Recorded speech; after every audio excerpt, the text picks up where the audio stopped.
Greetings to our viewers. You are welcome to this episode. In today's episode, we are going to consider duality in nature. What do we mean by duality in nature? We are considering a phenomenon or event or circumstance which exists in two forms, in two parts, in two views, such that in most cases the views are diametrically opposed to one another, and they are more or less, when one is more or less the opposite of the other in majority of the cases. So we're going to look at duality in nature, in the entire universe. We are going to look at some concepts which arise as a result of duality in nature. And then we are going to consider some applications in the applied sciences and then in the social sciences. How the concept of duality occurs in the applied sciences and the social sciences. We want to assure you that you are going to enjoy this particular episode. Please watch and enjoy the video. Thank you very much. General duality in nature. So we can see the nature here. By nature, we are talking about the entire universe. As we know, the earth that we are presently in is just a microcosm, so to say, of the macrocosm. The earth is so minute when you compare it with the entire solar system, where you have the sun, the moon, all the planets, comets, and so on and so forth. In one of the subsequent episodes, we are going to go in depth into the solar system, and to make us to see how minute and how insignificant, so to say, humans living on earth may consider themselves to be. And that is the essence of justifying science, theology, and philosophy, which is the essence of this channel. And that's the essence of justifying the existence, the possibilities of the existence of non-physical aspects of the universe. So we have the nature, and of course by duality we are talking about a phenomenon in which exists in two forms, in two parts. For instance, you have a road, for instance, and then it's a single lane road, and then you decide to make it two. Then that is the dual of the road. In the African perspective, in our grammatical usage, we say the road has been dualized. That is, it's now motorable, in two ways, to and fro, instead of making it just one lane. It's now a two-lane road. So we want to look at duality in nature. Of course, nature refers to the entire universe, as I've said. And like I said earlier, also the earth is just a tiny part of the entire universe. So we're just restricting ourselves, so we can to the earth, so to say, just to make it simpler. So we can talk about the physical part, and we can also talk about the non-physical part of nature. The non-physical part is the part that those who are non-materialist in nature, those who believe that there is a component beyond the physical being, beyond the physical aspects of living, then they can talk about the non-physical part, which is the spiritual, metaphysical, whatsoever someone wants to call it. But to the materialist, the nature is only restricted to the physical part. But we believe in this channel that we have two parts, the physical part and the non-physical part. And the essence, the basic desire in this channel is to make us see reason why we have these two parts. And we are going to be using extensively science, results in science, to justify our discussions with respect to philosophy and theology. And of course, when we talk about philosophy and theology, we are incorporating the entire humanity. All the fields in the humanities, they are also there. When we talk about science, we are not just talking about the pure science or the physical science or the natural science. We are talking about the social sciences, for instance, economics, business administration, and accounting. They are also science. And of course, we are also talking about applied science. So this channel is about science, theology, and philosophy. We have restricted the entire intellectual enterprise in the universe to thrive. And we intend to discuss all phenomena that exist inside this nature within the three knowledge bases: science, theology, and philosophy. So nature, physical, and the non-physical part. And then we want to now move forward to look at the general structural representation of duality in nature. That is, what are those events? What are the phenomena? What are the various activities? Activities or events or circumstances that bring about duality in nature. And we are not just talking about the circumstances, we are talking about how does the concept of duality occur in all these circumstances. So we are looking at some representatives here.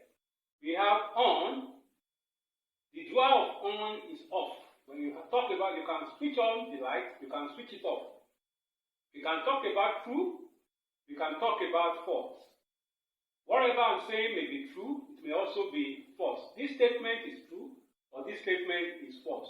In most cases, in virtually all cases, the dual is the direct opposite of the original statement. So you can also talk about good, and then you have bad. You can talk about yes, you can talk about no. You can talk about a male, you can talk about a female. You can talk about pass, you can talk about fail. You can talk about positive, you can also talk about negative. You can talk about back, you can talk about front. You can talk about head, and you can talk about tail. These are representative examples of how duality occurs, how duality comes in respect to what we deal with in nature. And then we want to go further to now look at real-life applications of the principle of duality.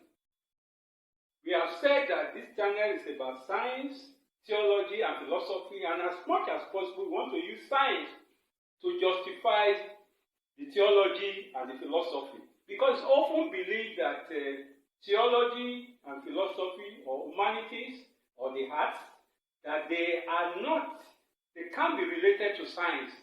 Because most of these, the activities, the concept within humanities, within theology and philosophy, they are not self-evident.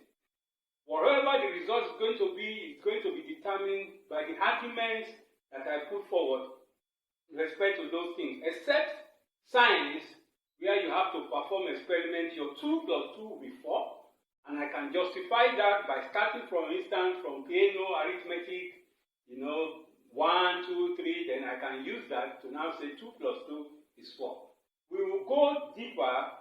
We will consider some of these other illustrations relating science to all these other fields of study. So, real-life applications of the principle of duality. We will try to break it into two. We're going to consider the case involving applied science and the case involving social science. The social science, mainly behavioral sciences, which often, you can also talk in terms of the theology and philosophy, depending on how you are able to justify what you are discussing. So let's look at the applied science, for instance. A typical application is electrical switching system. When you talk about your switch, the switch in your house, you can switch it, put it on, you can put it off.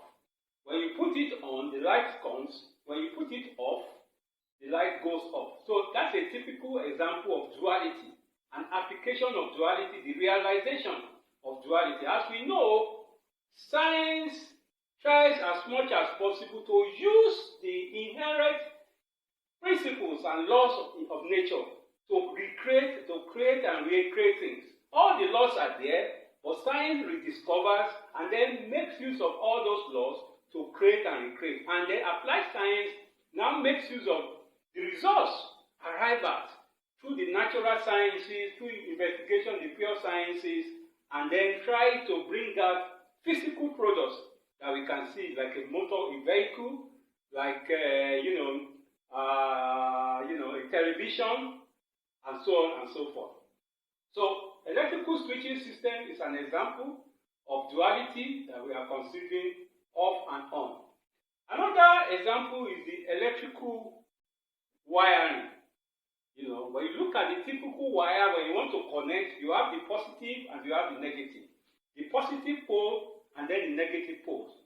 Unlike poles attract, like poles reflect. It's a basic principle in magnetism for those who are very fast in science. So if you want to connect, you want to talk about your battery, the battery in your car, the battery in your transistor radio, you have the positive and then you have the negative. You have to connect appropriately so that you can get the right result. So one can be considered, this is the dual of the other, the plus and the minus.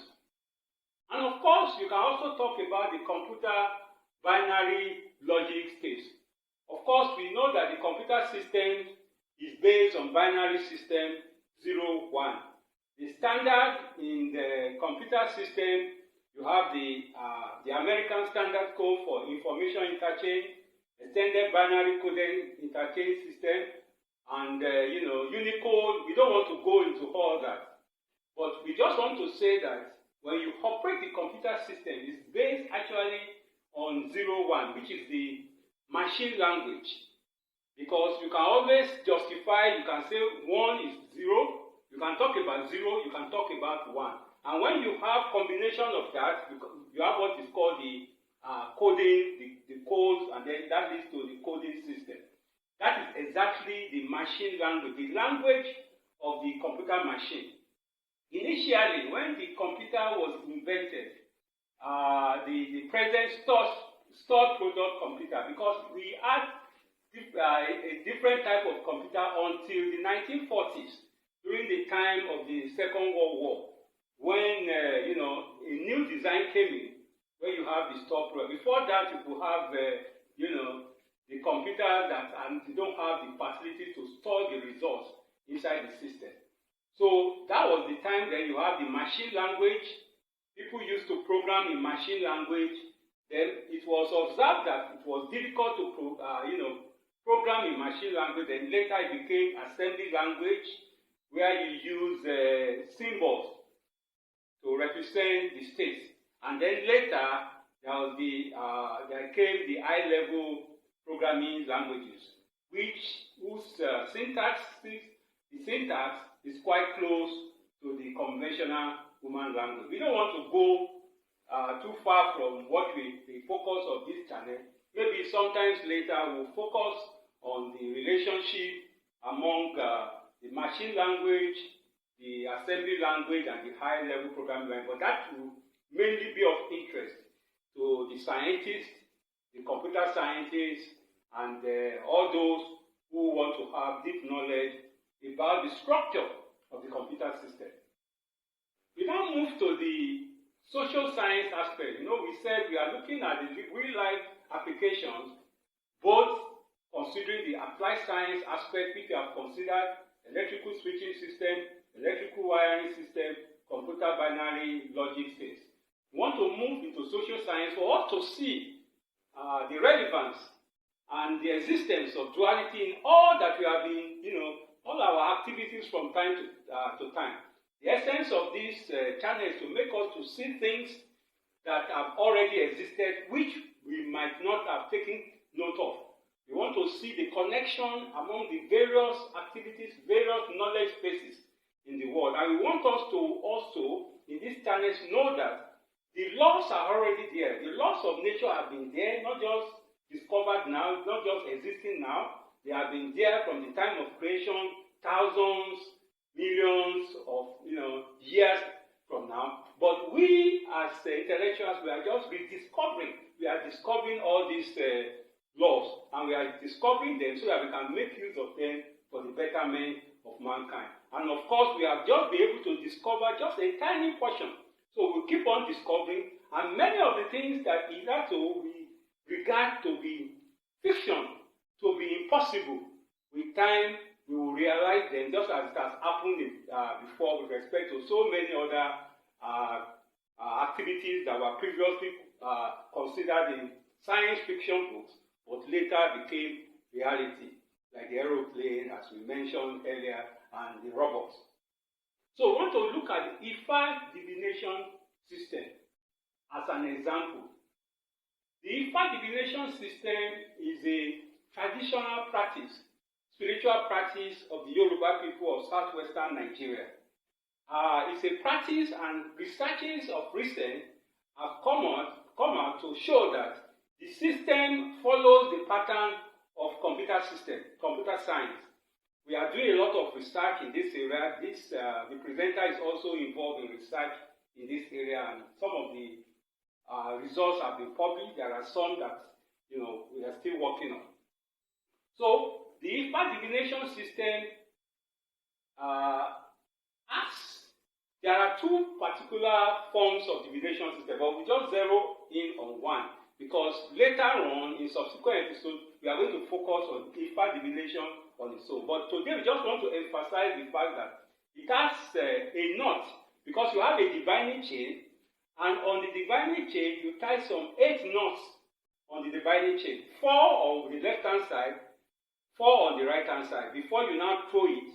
When you throw it and you perform certain other activities, then the diviner can really tell what is really happening, what the client or whoever has consulted the diviner has in mind, or what he really wants the diviner to help him to solve. So you have the divining chain and you have the knot. Each of the 8 knots has 2 sides, the concave side and the convex side. So that's what we just want to emphasize, for this particular episode. Then you can talk about the grading system generally. You can either pass when you want to generalize, the result, or you can fail. So you can see that we have been picking out from the structural representations, we have been picking out the applications from here, we have been applying them here. So you can pass an exam or you can fail. That's a dual system. You don't want to categorize, you don't want to say a person, but either you don't want to say that he has not passed and he has not failed. He must have, it's either he has passed or he has failed, because you must have set your threshold.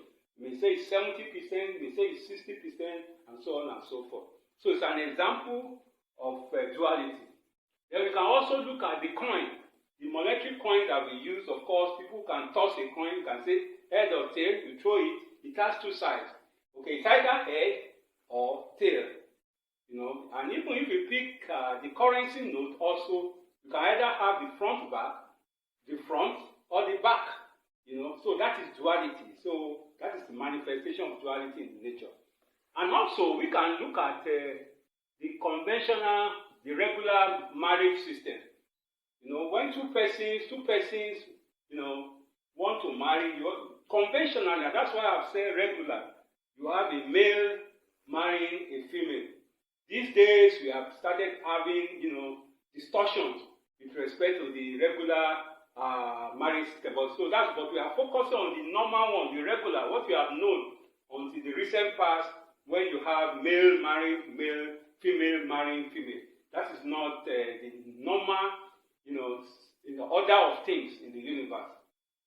So, we have now seen the justification for each and every one of these in this channel. We believe you have enjoyed this particular episode on duality in nature. Please stay tuned with respect to the next episode, where we are going to use some principles, some laws, some theorems in science to really establish duality. We are going to use basically some theorems in mathematics, some elementary theorems in mathematics and in an applied science. And then we hope to justify the link among the 3 seemingly disjointed knowledge bases, science, theology, and philosophy, and to establish to a certain extent that they are actually related, they are connected, and that there is unity in the entire universe. Please let your questions, let your comments keep coming, and we want to assure you that we will attend to them as much as possible. Thank you very much for for watching today's episode. We look forward to seeing you again in the next episode. Thank you.